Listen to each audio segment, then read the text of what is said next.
Hello everyone, and now welcome to a game, Happy versus Dice. This game taking place here on Amazonia. Eagle-eyed viewers will notice that yes, the overlay is back. Had to do some reinstallations to try to figure out what was going on. The classic IT problem of have you tried reinstalling actually worked. Anyways, let's go ahead and break things down in this matchup. Happy spawning as the blue undead on the top right-hand side of the map, going up against Dice spawning as, well, the yellow night elf on the bottom left. Undead versus night elf, pretty much a matchup where we may see some, there's been so much transition in the meta as of late, I can't really make those predictions any longer. I used to think that it was really going to be a battle between Dryads and Crypt Fiends, as the Dryads have natural immunity to that Death Coil Frost Nova combination that is so deadly coming out from the Undead player. But then Undead players have, stopped always going Death Knight first. Happy, however, is not one of those Undead players that stopped going Undead Death Knight first, as we see it already getting trained up. Now, I do like this new meta where you don't know what's going to be happening. There isn't a certain set of play that is the best any longer. We've now seen Undead players sell that Scroll of Town Portal early on, pick up that sacrificial skull, and be able to set up expansions and play a much more economic game. In fact, we've even seen Happy do that when in games and years past, Happy had found ways to win in two bases versus one fairly regularly. Archer now trying to retreat back away, getting a little bit of damage onto that acolyte there, as that Archer is still dancing back around here, just trying to rack up a little bit of damage while just not taking damage on that Archer itself. There was a little bit of a dance going back and forth there.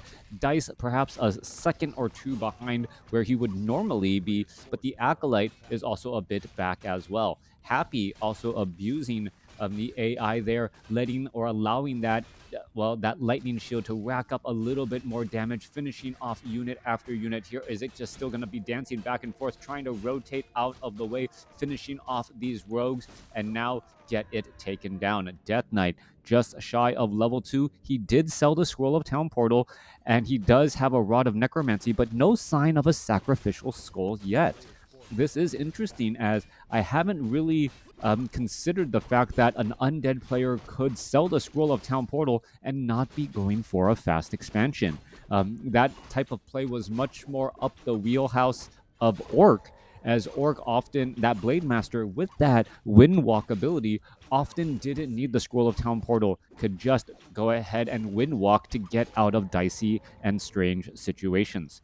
Demon Hunter at level 2 already, hasn't teched a second ability. Meanwhile, Death Knight has, Death Coil and Unholy Aura. No big surprises there. What is going on here? Death Knight sold the Scroll of Town Portal and is now diving down into his opponent's base after using a Ritual Dagger to try and put pressure onto Dice. This is not the gameplay that I was expecting at all. And we do see a tech to tier 2 though, so it isn't an all-in commitment with these ghouls. Demon Hunter now trying to go after some of these ghouls here. Death Knight may try to come back around. Oh, one Archer does get the final shot off in the back. Death Knight had a Death Coil perhaps waiting as more skeletal minions are getting cleaned up.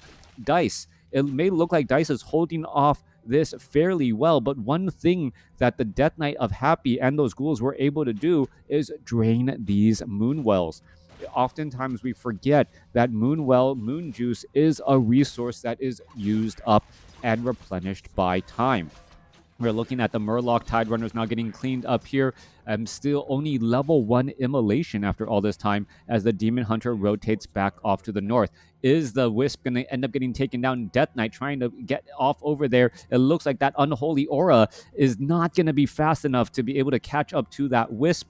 There, as you may remember, there was a slight change in overall movement speed, and that slight difference there is preventing or allowing that Wisp to get away from that ghoul. And we'll see what comes down here. Skeletal Minion going to perhaps try to get up onto the front and gets in that final shot. That ghoul ran halfway around the world, or at least halfway through Amazonia, only to see it chase that unit in front. Immolation, level 1 variety here. Going to go ahead and finish off some of these units. Level 1 variety burning up all of these units here. We see level 1 evasion as well. Still don't see level 2, so a bit curious as to what the overall strategy will be for Dise. He is taking quite a bit of damage on this Demon Hunter, as the last Brigand will get shot down there.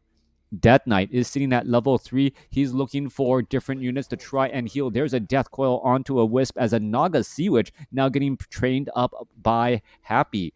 All right, Naga Sea Witch with boots of speed and gloves of haste already moving out across the map. Death Knight no longer has that boots of speed, but the Naga Sea Witch may be able to pick off some of these units, and this is a very high pressure strategy here. All right, Death Coil and cold arrows to try and shoot down a single archer. That archer somehow able to survive, having that natural magic immunity or natural magic resistance. Naga Sea Witch still trying to put in a bit more pressure here. Level 1 mana burn, Immolation, as the Demon Hunter now tries to go after the Naga Sea Witch again. Low hit point Ghoul trying to retreat back here. And what is the Naga Sea Witch of Dise going to do? Dice's Naga Sea Witch is going to perhaps try and get in front of that Naga Sea Witch here, slow down with some cold arrows, and rack up a bit more damage too. However, the Naga Sea Witch of Dise doesn't have boots of speed, and, well, we will see Happy's Naga Sea Witch kind of slither away again.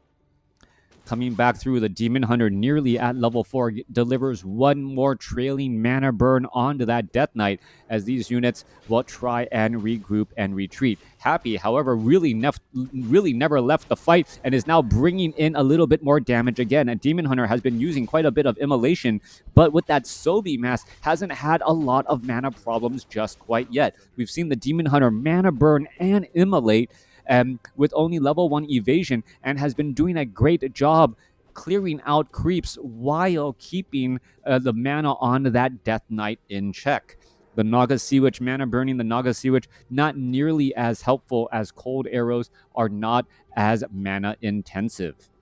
Coming back, we can see the Slaughterhouse is getting trained up here. We are now transitioning into some Crypt Fiends, and we should also be getting up an Obsidian statue. Naga Sea Witch trying to clear up this Forest Troll creep camp. Death Knight sitting at level 3. Ghouls being brought in to rack in a bit more damage as well.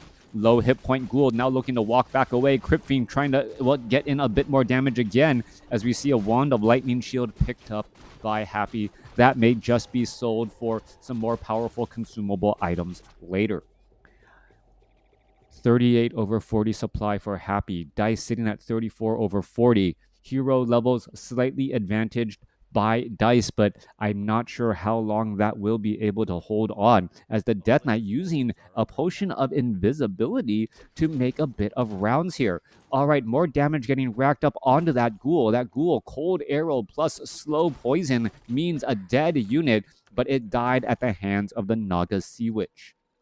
Naga Sea Witch does deal a little bit of bonus damage with that dual circlet of nobility, plus 4 damage overall, and also faster attack rate with those gloves of haste. Coming back around, Druid of the Claw could have been taken down by the Death Knight. If Death Knight gets a lone attack on that Druid of the Claw, follows it up with Death Coils, could try and take it down. And remember, it only has 505 hit points, but it is a bit of a risky proposition right now. All right, coming back on through, Ancient of War is absorbing the majority of that damage. He's going to go ahead and try and back away, gets a rejuvenation off on the Dryad there, as the Druid of the Claw still at Adept training. Death Knight, is it going to try and pick up, perhaps get that last hit on that Rock Golem? Yes, he does get the last hit, gets the items, and now is backing away. A beautiful steal by Happy, as the Death Knight does a good impersonation of a Blade Master. Meanwhile, Demon Hunter is still off to the north here, trying to clean up some of these ghouls. Obsidian statues are in position, as we see a mana burn go down onto the Naga Sea Witch. Death Knight has, Staff of Teleportation back. Going to go ahead up and heal, as the Death Knight could try and chase this Demon Hunter away. No, going to allow him to back away easily. All right, this Sobi Mask giving 50% additional mana regeneration on that Demon Hunter has been pretty clutch, allowing the Demon Hunter to play its style of game. Coming back around, what is that Demon Hunter going to perhaps try and do next, as the Demon Hunter perhaps could start mana burning some of these Obsidian statues, dealing damage, and, making or forcing them to try and go into that destroyer form early. Obsidian statues, once they are out of mana, are fairly useless as their auto attack is not that strong overall. There's a rejuvenation there. Demon Hunter does not have a Staff of Preservation, as the Druid of the Claw perhaps would have liked a quick retreat back home. There's that one destroyer already up in the air, and additional obsidian statues could be trained up as well to try and absorb a bit of mana and get more mana onto those destroyers. Now, as this game unfolds, what I'm really looking for is the dryads and the bears, how they are going to be used. We can see that there is one destroyer and there's some crypt fiends, and it's really going to come down to if you are maximizing the efficiency of your units. If the destroyers are able to go up against the Druids of the Claw unchallenged, then their magic damage will splash onto those Druids of the Claw and really will take a big chunk away. However, if the Crypt Fiends are able to clean up the Dryads while the Dryads are going after the destroyers, well, that's going to be a problem too. It's this rock, paper, scissor match where it really comes down to execution to see who's going to be coming out on top. Naga Sea, which is already sitting at level 3 here, as Druid's Ancient of Wind now going into Druid of the Talon Adept training. Perhaps we will actually be looking at Druids of the Talon trying to use their anti-air attack to deal a bit of damage. There's some more Devour magic coming back across. There's a Staff of Preservation saving a low hit point bear as both sides fighting their way through. Destroyer down to 267 hit points. Both sides continuing to fight. There's a mana burn and now a back away here as both sides are fighting. One Druid of the Claw could get taken down. Death Knight able to heal up that Destroyer, and I would say a little bit of an advantage for Happy, but one Druid of the Claw does end up surviving with that Staff of Preservation, and now a second Staff of Preservation on the Demon Hunter to try and save these 4 supply bears. Now, both sides going for one of these red creep camps. Dryad's going to try and pull them away. Death Knight heading over here to the top left and sees, wait a second, this creep camp is already nearly cleared out as well. Both armies are relatively close to each other. It may come down to, well, it's going to come down to this. Lich now trying to push his way back on through. Rock Golem, who's going to get the experience? Staff of Preservation for the save. Tome of Intelligence is dropped here. No Staff of Preservation for the Druid of the Claw as he, saw his ticket teleport before his eyes as well. We're looking at more Abolish magic here, trying to remove some of the perhaps Frost armor as another mana burn goes down.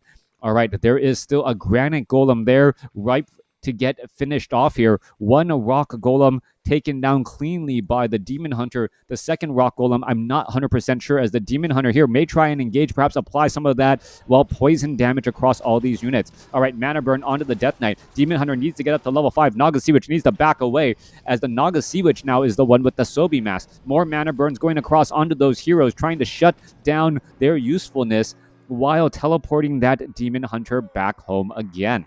More Druids of the Claw could get added in. Here comes Druid of the Talon with Adept training. Perhaps those Druids with that piercing damage while in crow form can shut down those destroyers.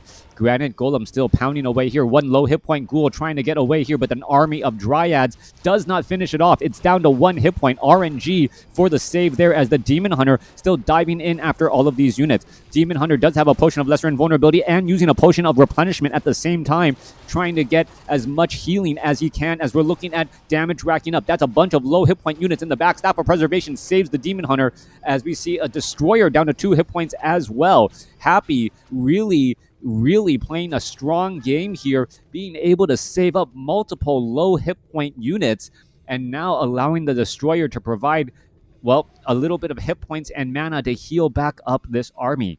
Happy does have a slight supply advantage, 56 compared to 47, but this game is much closer than the numbers would dictate.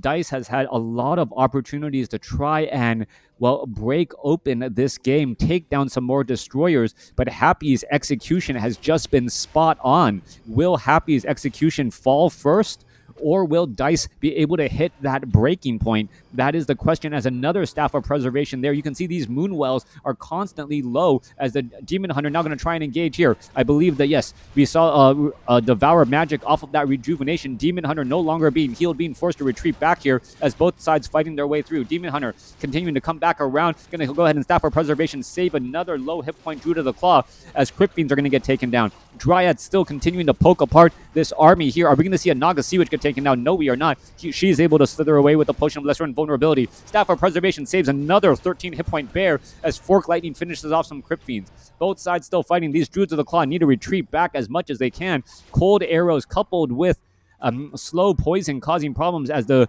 Druid of the Claw here is going to get some rejuvenations on his fellow brethren. Yeah, tipping point. That, well, we saw some great execution by Dise. Happy losing a handful of units there, falling into low upkeep, while Dise was able to save 8 supply of bears and keep them going. You can see these Druids of the Claw are pretty much back into that green zone already as we are getting underway. All right. A couple of granite golems could get cleared up here. Naga Sea Witch sitting at level 4. Perhaps going to try and pull back these units again. Druids of that Talon, 27 to 33 piercing damage, air to air. Very effective against those, well, destroyers, as long as the Crypt Fiends do not web them down.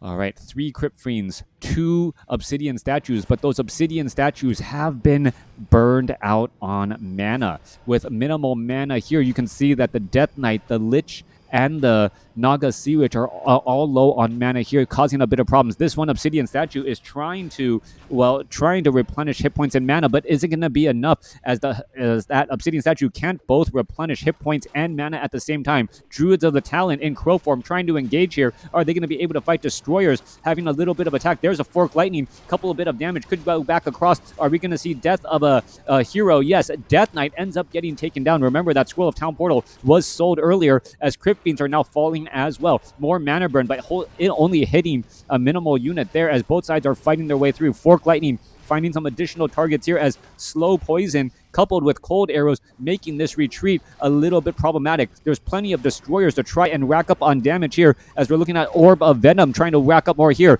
Meanwhile, Naga Sea Witch, Potion of Invulnerability still going strong, finally coming to an end. Is it going to get taken down? Down to, well, 276 hit points as it buys a Potion of Healing. Demon Hunter gets in a Staff of Preservation there. Demon Hunter still trying to lead in the charge, but fighting into an undead base, always a scary proposition. Low hit point Druid of the Claw in the tail end, getting poked just a little bit more, chasing as the Naga Sea Witch does come across with the Staff of Preservation there. That means that there is a bit of cooldown for this Demon Hunter. He needs to walk all the way back home as these Druids of the Talon are still trying to retreat back home. Those cold arrows causing a bit of problems. There's another Staff of Preservation, and that very short cooldown on Staff of Preservation allowing multiple bears and multiple units to just constantly be saved. 60 supply now compared to 48. Dise has been able to put in a pressure consistently and now has been able to trade efficiently, especially taking down that Death Knight. But the Death Knight resurrected at the tavern and now going after this Granite Golem creep camp. Is this exactly what Happy needed to get back into this game? Endurance Aura now on that Death Knight. Faster movement speed and faster attack speed on this undead army. All right, Dise here could have purchased a Moonstone to try and fill up these Moonwells a bit more. He does have the Moonwell Nature's Blessing upgrade as the Druids of the Claw. Well, they need to get back into their fighting form. This could be a problem. 505 hit points is not a lot if they are trying to hold out against, well, the Death Coil, Frost Nova, and magic damage of those destroyers. Well, I would say 2 of the 4 destroyers are low on mana. One, it has enough to perhaps provide a little bit of healing, with only 1 Obsidian Statue really fully topped out. Druids of the Talon want to find their targets and perhaps poke their way through. Meanwhile, off to the north here, the expansion finally getting cleared out. Perhaps we'll finally see the haunting of a gold mine as the Demon Hunter going to come across. There's another 83-point mana burn to shut down one obsidian statue completely. Demon Hunter has just been looking for target after target. There's a bit of damage there. Demon Hunter going to go ahead and teleport back and is able to teleport back home easily, but needs to get a rejuvenation. And that's, well, Dise is managing his Moonwell juiced extremely well. Druid of the Claw maxed out on hit points, drank from the Moonwell to get rejuvenation, and then rejuvenation onto the Demon Hunter, even though most of the Moonwells were all bottomed out. We do need to see a Moonstone here being used in order to keep these Moonwells full. No, actually, I take it back. We are already at Nightfall now. So with Nightfall here, it may help. It's difficult to tell. Nightfall and Daybreak now. Yep. No, it's only. Yeah, that actually looks a little bit funny. I'm not quite sure why the timing looks like that. Anyways, there goes in another death coil. All right, so there it goes. Now we are at Nightfall. This overlay just seems to be okay. It's a little confusing for some reason. Anyways, we are now at Nightfall. The Moonwells will start to fill up a bit, and this is the perfect opportunity for Dise. If Dise is able to take this game off of Happy, part of that victory will have to be because he is managing his Moonwells so efficiently. However, Happy has now built back up to a 61 supply army. And as we start to see that Lich also sitting at level 3, you're now dealing with a level 2 Frost Nova instead of just level 1. I can no longer say Dise has the hero level advantage, as having level 2 Fork Lightning, level 2 Frost Nova, and level 2 Death Coil may beat out the level 3 Mana Burn and level 2 Fork Lightning of Dise. All the creep camps have now been cleared out here. Abominations on the battlefield. It doesn't have Disease Cloud. I do not see it being researched, so it will not be applying that Disease Cloud onto all those Dryads. Meanwhile, Tree of Eternity is trying to set up an entangled gold mine here, and here's a problem. Staff of Preservation is going to be a completely moot point in this battle, as it's just going to teleport off here and perhaps get you into harm's way. Meanwhile, Fork Lightning being applied down to the Druids of the Talon, and those Druids of the Talon only have 380 hit points, so they really absorbed quite a bit of damage here off of one Fork Lightning. They may be out of commission there, as the Destroyers are now looking to retreat back. Demon Hunter still leading the charge here, as we see a Cyclone being used effectively as well. Staff of Preservation, there's that Demon Hunter, but he is not next to all of those Moonwells as he, was in previous battles. More battling getting underway. Are we going to see some Druids of the Claw starting to fall? We could see some level ups on the Undead side as well. Death Knight very close to level 5. Meanwhile, Staff of Teleportation inbound for the Demon Hunter, who wants to get back into this game and perhaps finish off a little bit more. Are we going to see some more death? Yes, there's some more mana burns as well. Crypt Beans could get finished off as well. Demon Hunter now coming in with Immolation, trying to figure out ways to finish off units, and found a way to do it with level 1 Immolation as well. With that, even though the overall supply counts are showing fairly even, and the Death Knight was out of mana, Lich was pretty much out of mana. We could have seen a mana burn as well from the Demon Hunter here in just a moment, and that would have really reached the tipping point. A beautiful game between Dise and Happy. The hero level advantage, even though it shows that Dise had the hero level advantage, it was really down to that last fight. I'm pretty sure the experience between these two heroes was neck and neck up until that point, and then it just suddenly snowballed for Dise, keeping alive that Demon Hunter, being able to Staff of Preservation him, even though it was still fairly close by, managing the amount of mana that Death Knight and that Naga Sea Witch and that Lich had, meant that that Demon Hunter wasn't going to be the target of a spell. That Demon Hunter had time to run all the way back to all of those Moonwells, and then Staff of Teleportation back in to clean up the job. Add in some level 1 Immolation, allowing the Demon Hunter to just stand next to units and rack up a little bit more damage, was the tipping point, as Happy threw in the towel. Let me know what you guys thought about this game in the comments below.